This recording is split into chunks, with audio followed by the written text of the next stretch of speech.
Another case we had was in the agriculture sector, or in the irrigation in South America. There was a very big Chilean avocado exporter that needed to double its hectares of avocado fields, and the only available water supply was from a deep well with 2,000 microsiemens by centimeter of conductivity, and also the water had iron and manganese.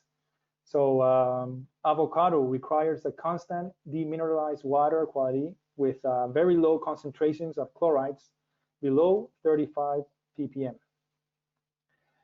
Another problem that the client needed to solve was the difficulty to perform any type of civil works this was, of course, in a remote area. So we proposed, again, a containerized solution.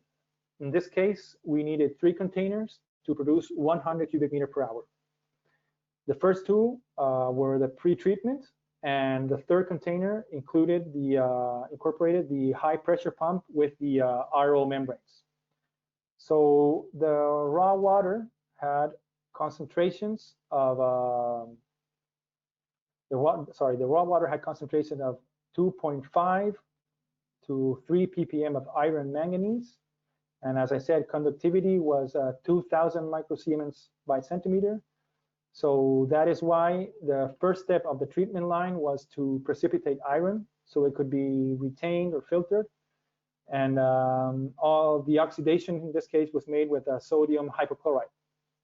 So first, water goes through a self-cleaning disfiltration equipment with the air-assisted backwash to improve the cleaning performance, eliminating precipitated iron and manganese and other suspended solid present in the water, which were very, very high. After the disfilter, the water will go through another multimedia filter of silex, anthracite, and pyrolusite. The pyrolusite will oxidize the remaining iron and manganese that was not previously precipitated, and then it will be retained by the silex and anthracite media. Finally, the pre-treated water would go into the third container that was equipped with microfiltration cartridges to protect the RO membrane.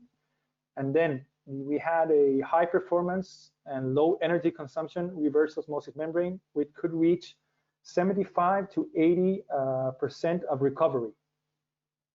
So this way we obtained perfect water quality that will be later mixed with the nutrients needed for the avocado crop.